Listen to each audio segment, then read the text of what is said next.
one to the three. I like good pussy and I like good treat.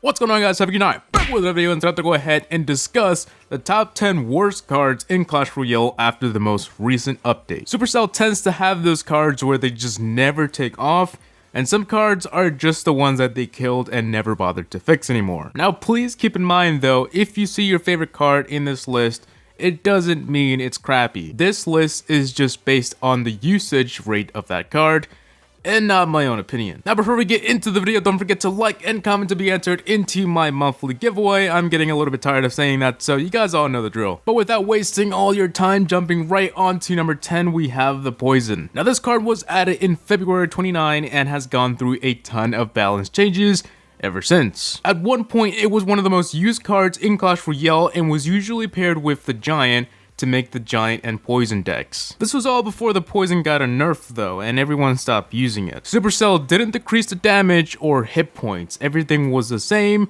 except for slowing down capabilities. I'm sure you all remember when the Poison would slow down any troop in its radius, and after that was removed, people also removed it from their decks. Now we're in 2017, and even though Clash Royale tried to fix this card recently, it still is the 10th least used card in the game at around 2.8% in all decks. Next up, we have the Expo. This card was already in the game at soft launch, and like I explained in my other video, which I'll leave right here in the top right corner, the Expo was very OP. Even though the Expo had a very long OP status, why is it the 9th worst card in the game? Well, taking it back to last year, at first it could do air and ground damage, but that all changed when Supercell removed it a month later, as well as reducing the hit points by 15%. But a few days later, they increased the deployment time from 3 seconds to a massive 5 seconds. And that's not all, because a month later, they decreased the range by 1 tile. This all left the Expo completely dead unless you used it for trolling purposes, so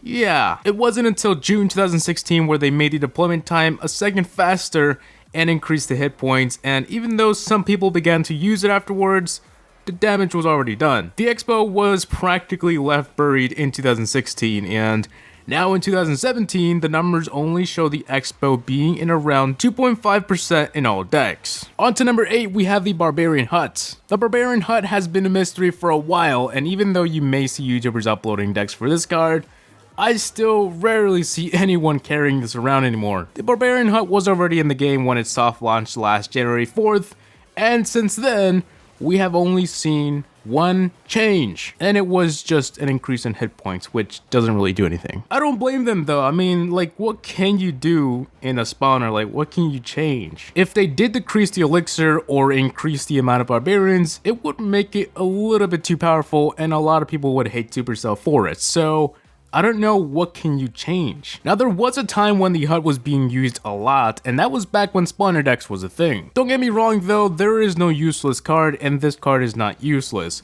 With the right deck, it works. But the big problem here is there's just way too many cheaper and better options. Moving over to 2017, the Barbarian Hut only holds a total of 2.2% in all decks. On to number 7, we have the Guards. This card was added in May 3, and even though it was a great idea, no one was using them. About 2 weeks later after its release, Supercell increased the hit points by 8%, and the damage by 8% as well. I remember people using them last summer, but for some reason they slowly began to fall, and I think it's because of how the meta changes with all these new cards today. So in an attempt to make people use them again, they've removed the pushback effect when their shield breaks. This would make it so that if they got hit from a fireball, they wouldn't be pushed back or pause. Or when anything hit them in general, they would just keep attacking when their shield fell, not just pause and like, you know, where'd my shield go? No, they just keep attacking. This kind of helped people use the guards a little bit more, but sadly, moving on to 2017, the guards are only being placed in a very low 1.9% of all decks. Next up on number 6, we have the Bomb Tower. This card was already in the game on soft launch, and it was an okay building. It's gone through several balance changes, and one of the worst has been the huge cut in lifetime from 60 seconds to 40 seconds. The last time we ever saw anything change was on July 4, the same update that we got a few new legendaries and tournaments. Now, if you're in a lower arena, you may see people use it still, but the more trophies you get, the less you'll see people using it. This isn't because the card sucks, but it's because as you unlock better cards and a ton of new air cards, people tend to replace the bomb tower for a more better building or a troop. This isn't necessarily a bad thing, and this also happens to a lot of other cards like the giant skeleton. I don't think the bomb tower is a bad card, I just think that there are far more better options as you progress, and because of that, the bomb tower only holds a total of 1.7% in all decks. Number 5 is going to be the clone spell. The clone spell was added into Clash Royale on December 9th,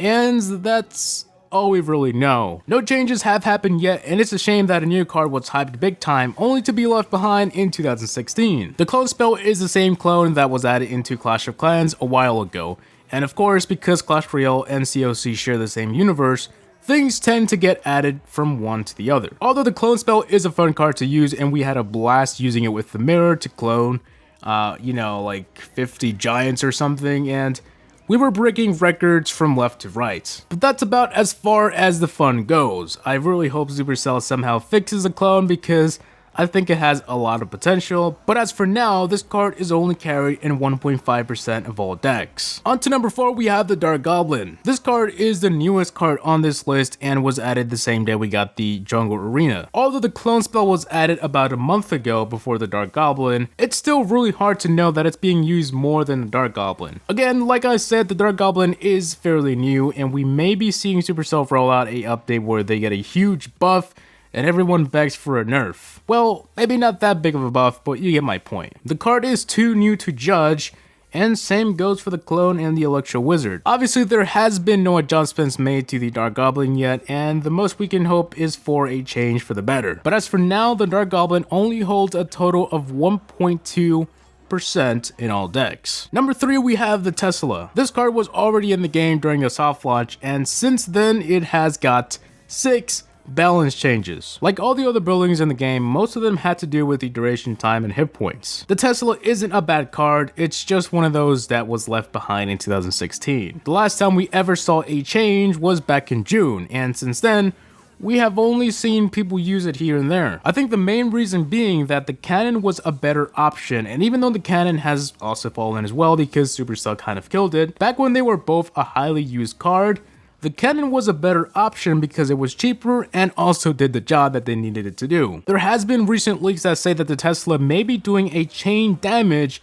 kinda like the Electro Wizard, but that's just leaks. And we aren't 100% sure if Supercell is ever going to touch the Tesla again, but until that day, at the moment the Tesla only holds a very low 1% in all decks. Next up is going to be the Dark Prince. This card was added on February 29, 2016 and only has got 6 balance changes since then. The first one being a charge speed increased by 13%, then it got an increase in damage and prone to pushback, and then it got another increase in damage. So with all these buffs, then what happened? Why is it not used? It's never got a nerf, and for those of you who don't know what a nerf is, it's when they, make it worse. It's very hard to believe, but the Dark Prince has never got a nerf. Now don't get me wrong, there was a time when the Dark Prince was very OP, and it was when everyone was using the double Prince and P.E.K.K.A deck. Remember that? Yeah, me too. But sadly, when Supercell killed that deck, the Dark Prince came down with it as well. Without any nerf, this card just came down because it did. There's no real reason why it died, but maybe it's because it was only good with the double Prince P.E.K.K.A deck. Flying over to early 2017 though, the Dark Prince is the first card on this list to score under 1% at an extremely low 0.9% usage rate. And finally, on number 1, we have the mortar. I'm pretty sure you all remember when the mortar was actually being used last summer, when tournaments were a big thing, like huge thing. Aside from being a very good building, people also love to troll with it. Oh, and yeah, I forgot to say it was also added with the game soft launch. But ever since that happened, it's gotten a ton of nerfs and buffs that it completely threw the card off track. And now it's the number 1 least used card in the entire game. At a 0.8% usage rate, the mortar has to be one of those cards where it just had its rise in fame and then completely just went down. But let's not forget the times when the mortar was good, because it definitely did help a lot of people gain trophies, including myself. So the mortar was a good card, but its time is over, and Rest in peace. So anyways, hope you guys enjoyed today's video. If you guys did agree or disagree with anything in this video, go ahead and leave it in the comment section below. Again, as I said in the beginning of the video, this is all based on the usage rate, not my opinion, so, you know, yeah. So if you did enjoy, don't forget to like and comment below, and peace out, YouTube. See you on the next one. Peace!